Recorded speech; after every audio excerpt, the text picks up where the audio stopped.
الحمد لله رب العالمين والصلاة والسلام على من لا نبي بعده أما بعد فأعوذ بالله من الشيطان الرجيم بسم الله الرحمن الرحيم ألم يجدك يتيما فآوى ووجدك ضالا فهدى ووجدك عائلا فأغنى صدق اللہ العظیم۔ میرے نہایت قابل قدر مسلمان بھائیوں، میرے بزرگوں، آپ حضرات کے سامنے سورہ الضحیٰ کی 3 آیتیں، آیت نمبر 6، 7 اور 8 تلاوت کی ہیں۔ رب العالمین سے دعا ہے کہ اللہ ان آیات کے متعلق صحیح بات کہنے کی توفیق عطا فرمائے، اور رب العالمین ہم سب مسلمانوں کو صحیح معنوں میں دین اسلام کی سمجھ اور اس کے اوپر عمل کی توفیق عنایت فرما دے۔ اس سے پہلی والی آیتیں جو گزشتہ درس کے اندر گزری، ان آیات میں اللہ رب العالمین نے سورت کے ابتدا میں 2 قسمیں کھائیں، ایک دن کے چڑھنے کی اور دوسری رات کے پھیل جانے کی قسمیں کھا کر پھر رب العالمین نے مشرکین کی طرف سے رسول اکرم صلی اللہ علیہ وسلم کے اوپر جو اعتراضات ابتدا میں کیے جا رہے تھے کہ جب وحی کا سلسلہ چند دنوں کے لیے منقطع رہا تو مشرکین نے کہا کہ نبی اکرم صلی اللہ علیہ وسلم کو ان کے ساتھی نے چھوڑ دیا، یا جس طرح ابو لہب کی بیوی ام جمیل نے کہا کہ رسول اکرم صلی اللہ علیہ وسلم کو والعیاذ باللہ ان کے شیطان نے چھوڑ دیا۔ ان اعتراضات کا جواب رب العالمین نے ما ودعک ربک وما قلی، پہلے 2 قسمیں کھائیں، پھر اس جواب قسم کے ذریعے سے ان کو جواب دیا کہ ما ودعک ربک، تیرے رب نے نہیں چھوڑا تجھے، وما قلی، اور نہ ہی تجھ سے بیزار ہوا ہے، نہ تجھ سے نفرت کی ہے۔ پھر آگے رب العالمین نے نبی اکرم صلی اللہ علیہ وسلم کے لیے ارشاد فرمایا کہ یہ تو آپ کے لیے کہہ رہے ہیں کہ آپ کو چھوڑ دیا چند دنوں کی وحی کے انقطاع کے لیے، نہیں، وَلَلْآخِرَةُ خَيْرٌ لَكَ مِنَ الْأُولَى، آپ کا تو بعد میں آنے والا جو ہے وہ پہلے سے بہتر ہے۔ آپ کو تو رب العالمین وَلَسَوْفَ يُؤْتِيكَ، ان قریب آپ کو وہ کچھ دے گا، یُؤْتِيكَ رَبُّكَ، تیرے رب، فَتَرْضَى، جس سے آپ خوش ہو جائیں گے، جس سے آپ راضی ہو جائیں گے، خوش ہو جائیں گے۔ تو یہ آیتیں نازل ہوئی، رسول اکرم صلی اللہ علیہ وسلم فرمایا کہ اللہ رب العالمین نے ہمارے لیے، میرے لیے اور میرے اہل خانہ کے لیے، میرے خاندان والوں کے لیے، میرے قبیلے کے لیے رب العالمین نے دنیا کی بجائے آخرت کا انتخاب کیا ہے۔ ہمیں تو آخرت میں رب العالمین عطا کرے گا، آخرت میں عطا فرمائے گا۔ اور امام زین العابدین رحمۃ اللہ علیہ وہ کہا کرتے تھے اہل عراق سے کہ آپ تو اس آیت سے تسلی حاصل کرتے ہیں کہ لا تقنطوا من رحمت اللہ، کہ اللہ کی رحمت سے نا امید نہ ہو، نا امید نہ ہو۔ ہم اہل بیت، ہمارے لیے یہ آیت ہے وَلَسَوْفَ يُؤْتِيكَ رَبُّكَ فَتَرْضَى، کہ اے محمد صلی اللہ علیہ وسلم آپ کو اللہ رب العالمین وہ کچھ عطا کرے گا کہ آپ راضی ہو جائیں گے۔ مفسرین نے یہ لکھا کہ آپ سے وعدہ کیا گیا تھا کہ آپ کے اہل بیت کو رب العالمین جہنم میں نہیں لے جائے گا، جنت میں لے جائے گا۔ تو آج کی جو آیتیں میں نے پھر آگے پڑھی تو ان آیات کے اندر اسی طرح رسول اکرم صلی اللہ علیہ وسلم، مفسرین نے لکھا وَلَسَوْفَ يُؤْتِيكَ رَبُّكَ فَتَرْضَى کے بارے میں کہ رسول اکرم صلی اللہ علیہ وسلم دعا کرتے تو کہتے اللہم، اے اللہ، اللہم امتی امتی، اے اللہ میری امت میری امت میری امت کا خیال کیجیے۔ تو جبرائیل علیہ السلام کو رب العالمین نے بھیجا، جبرائیل جلدی جاؤ محمد مصطفیٰ صلی اللہ علیہ وسلم سے کہو کہ سنرضیک، ہم آپ کو آپ کی امت کے بارے میں راضی کر لیں گے، خوش کر لیں گے۔ رسول اللہ صلی اللہ علیہ وسلم نے فرمایا کہ میں اس وقت تک راضی نہ ہوں گا جب تک میرا ایک امتی بھی جہنم کے اندر رہے گا، ایک امتی بھی جہنم کے اندر رہے گا. تو وَلَسَوْفَ يُؤْتِيكَ رَبُّكَ فَتَرْضَىٰ کہ رسول اللہ صلی اللہ علیہ وسلم جہنم کے اندر سے اپنے ایک ایک امتی کو نکالیں گے تو تب جا کے راضی ہو جائیں گے.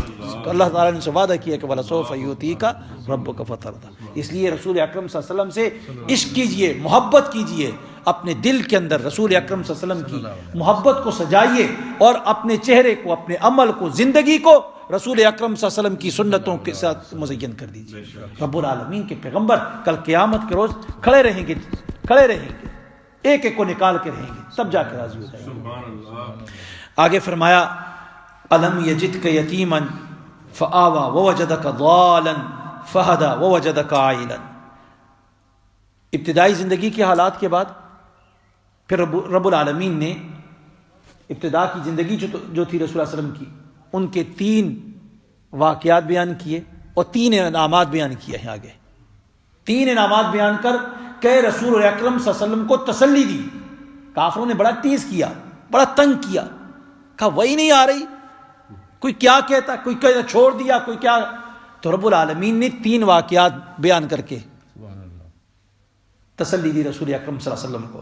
پہلا واقعہ بیان کیا, فرمایا الم یجدک یتیما فآوی, الم یجدک یتیما فآوی. کیا آپ کو یتیم نہیں پایا؟ فآوی پھر آپ کو ٹھکانہ دیا. کہ اللہ تعالیٰ نے آپ کو یتیم نہیں پایا تھا, پھر اس کے بعد آپ کو ٹھکانہ نہ دیا, ٹھکانہ نہیں دیا. تو علم یہاں پر پہلے یہ سمجھیں, علم یہ کہتے ہیں استفہام کے لیے, سوال کے لیے آتا ہے, یعنی استفہام تقریری سے کہا جاتا ہے. استفہام تقریری کا مطلب یہ ہوتا ہے کہ کسی چیز کی نفی کو ثابت کیا جاتا ہے, یا کسی چیز کو ثابت کرنے کے لیے پوچھا جاتا ہے کیا ایسا نہیں ہوا. تو مطلب کیا ہوتا ہے, ایسا ہوا ہے, ایسا ہوا ہے کہ آپ کو ہم نے یتیم نہیں پایا. ہاں پایا آپ کو یتیم, آپ یتیم تھے. تو رسول اکرم صلی اللہ علیہ وسلم یتیم تھے, تو اللہ رب العالمین نے پھر ان کو کیا کر دیا, ٹھکانہ دیا. حضرت نبی اکرم صلی اللہ علیہ وسلم کے والد حضرت عبداللہ, حضور صلی اللہ علیہ وسلم کی شادی بی بی آمنہ سے جب ہوئی تو 25 سال کی عمر تھی یا 23 سال, اس دوران ان کی شادی ہوئی. اور شادی کے فوراً بعد حضرت عبداللہ وفات پا گئے. اور حضور نبی پاک صلی اللہ علیہ وسلم جب حمل کی اتنی مدت تھی, حمل میں یعنی تقریباً 2 ماہ باقی تھے بچے کے, حضور وسلم کی پیدائش کے, کہ حضرت عبداللہ وفات پا گئے. تو اس طرح یتیم رہ گئے. اور جب پیدا ہوئے تو باپ نے کچھ نہیں چھوڑا تھا, نہ مال اور نہ جائیداد اور نہ جاگیر, کچھ بھی نہیں تھا. اور پھر 6 سال گزرے نہیں کہ ماں بھی دنیا سے چلی گئی, ماں بھی دنیا سے چلی گئی. اور پھر 8 سال گزرے نا کہ دادا بھی چلے گئے. تو فرمایا اللہ رب العالمین نے کہ الم یجدک یتیما, کہ ہم نے آپ کو یتیم نہیں پایا تھا. جب یتیم پایا تو پھر کیا کیا, فآوی, ہم نے آپ کو ٹھکانہ دیا. باپ نہ تھا تو دادے کے حوالے کر دیا. دادا جب چلا گیا تو پھر آپ کے چچا ابو طالب کو کھڑا کر دیا. اللہ اکبر. ابو طالب کھڑے ہو گئے اور آپ کی لک آفٹر کرنے لگے, آپ کی پرورش کرنے لگے, آپ کی حفاظت پہ مامور ہو گئے. اور ایسے مامور ہوئے کہ حضور نبی پاک صلی اللہ علیہ وسلم جب جوان ہوئے تو آپ کو ساتھ لے کر تجارت کے لیے لے گئے شام کی طرف. آپ کو تجارت کروانا سکھائی, یہ گر سکھائے, پھر آپ کے چاروں طرف کھڑے رہے, لک آفٹر کرتے رہے. اللہ رب العالمین نے آپ کو نبوت عطا کر دی 40 سال کے بعد. ابو طالب زندہ تھے اور سارے مکہ والے دشمن ہو گئے, کوئی ساتھ نہیں دے رہا تھا. ابو طالب ساتھ کھڑے ہو گئے, ہر طرف سے وار آتا تو ابو طالب سامنے سینہ سفر ہو جاتے, شانہ بشانہ کھڑے رہے. اور ہجرت سے کچھ عرصہ پہلے ابو طالب دنیا کو چھوڑ گئے. حضور صلی اللہ علیہ وسلم نے آپ کے اوپر اسلام پیش کیا, لیکن قریش کے بے وقوف لوگ آئے اور انہوں نے کہا, بے وقوف لوگ جو کافر وہ آئے اور ابو طالب سے کہنے لگے آپ موت کے ڈر سے اسلام قبول کر رہے ہیں. تو انہوں نے انکار کر دیا اور یوں ہی کفر کی حالت میں دنیا کو چھوڑ کے جائے گا. لیکن رسول اکرم صلی اللہ علیہ وسلم فآوا، رب العالمین فرماتے فآوا، ہم نے آپ کو ٹھکانہ دیا، ابو طالب کو کھڑا کر دیا. اور پھر ابو طالب کی وفات کے بعد کچھ عرصہ مکہ میں رہے تو جب کفار آپ کے اوپر حملہ آور ہوئے، چاروں طرف سے آپ کے قتل کے در پہ ہو گئے، آپ کو شہید کرنے کے در پہ ہو گئے، گھر کا محاصرہ کر دیا، ہجرت کا حکم دے دیا، جاؤ مدینہ منورہ میں. اور مدینہ میں جو پہنچایا تو وہاں اوس اور خزرج یہ قبائل کو کھڑا کر دیا، انصار مدینہ کھڑے ہوئے. آپ مدینہ میں داخل نہیں ہوئے تو بچیاں چھتوں کے اوپر کھڑے ہو کر طلع البدر علینا کی گیت گا کر آپ کو خوش آمدید کر رہی ہیں. کیوں؟ اللہ رب العالمین فرماتے فآوا، ہم نے آپ کو ٹھکانہ دیا. اوس اور خزرج کو کھڑا کر دیا، انصار مدینہ کو کھڑا کر دیا، اور ایسے کھڑے ہوئے کہ جہاں رسول اکرم صلی اللہ علیہ وسلم کا پسینہ گرتا وہاں اپنا خون گراتے تھے.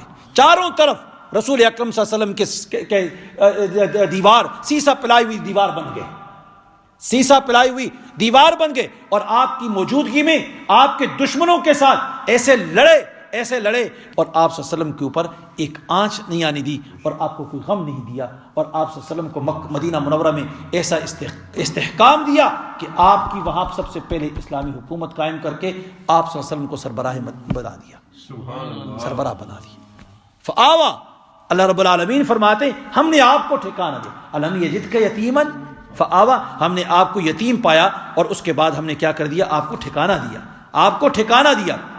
الم یجدک یتیما فآوا، کہ ہم نے یتیم آپ کو دیکھا تو اس کے بعد ہم نے ٹھکانہ آپ کو دیا.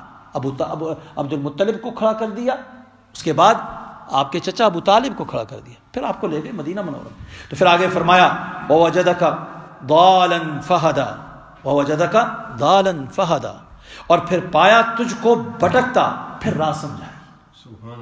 اللہ رب العالمین نے اپنے دوسرے انعام کا ذکر کیا رسول اکرم صلی اللہ علیہ وسلم کے اوپر، یتیمی کا احسان جتلا کر اس کے بعد دوسرا نبوت سے پہلے والے حالات کو بیان کیا.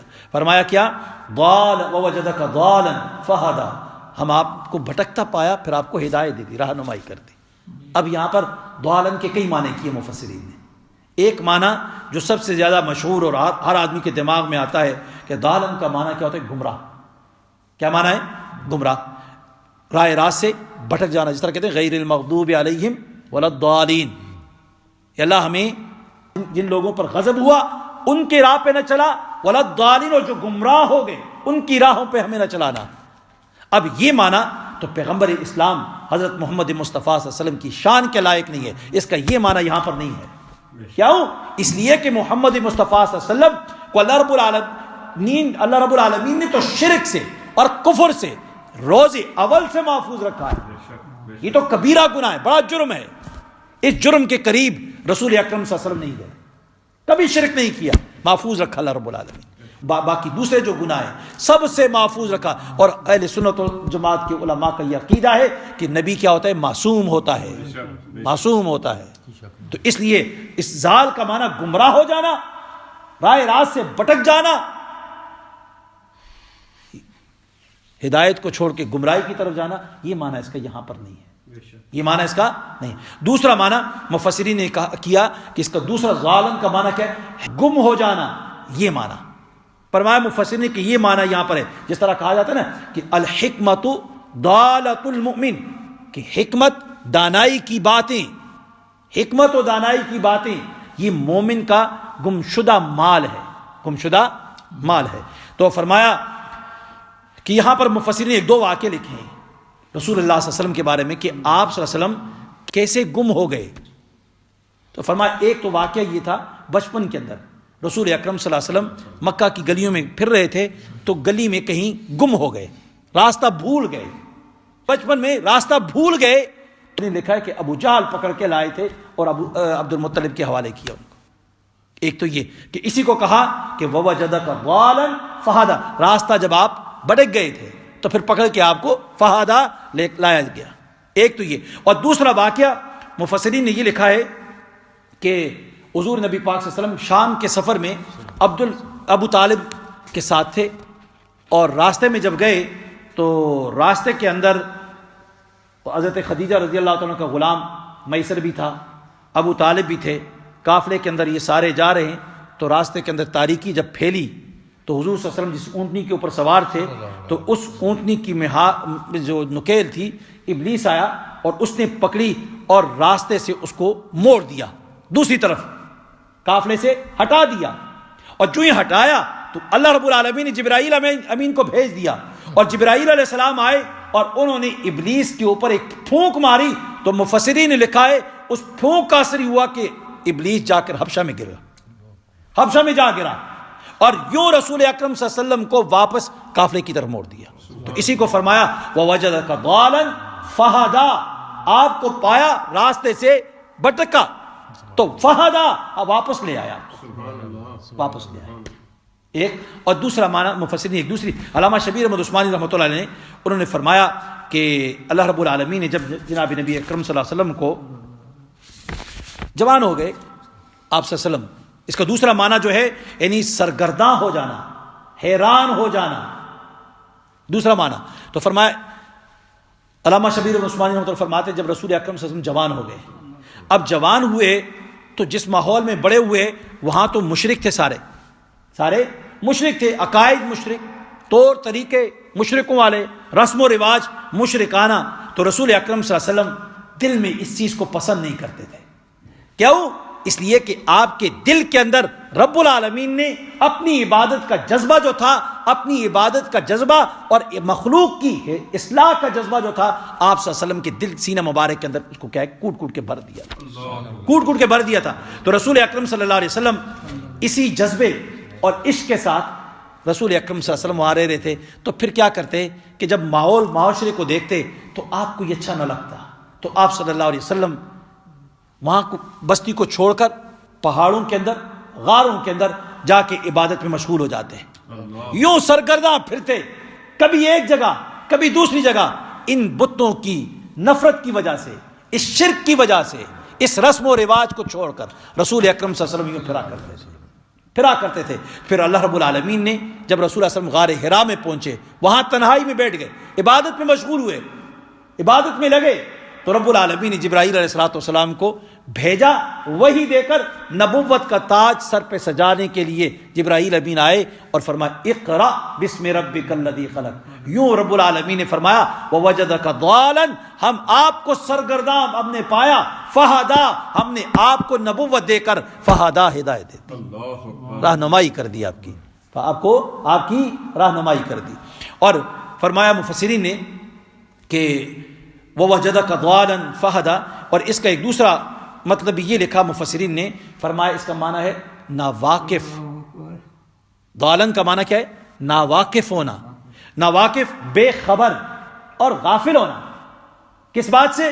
کہ نبی اکرم صلی اللہ علیہ وسلم 40 سال تک آپ کے علم بھی نہیں تھا کہ آپ کو نبوت دی جائے گی، آپ کو نبوت دی جائے گی، آپ کو اس کا علم نہیں تھا، آپ بے خبر تھے، غافل تھے کہ آپ کو رب العالمین نبوت دے گا، آپ کو قرآن کریم جیسی عظیم کتاب عطا فرمائے گا، آپ کو خاتم النبیین بنائے گا، آپ کو امام الانبیاء بنائے گا، آپ کو معراج کروائی جائے گی، آپ کو آسمانوں پہ رب العالمین اپنے پاس بلائے گا۔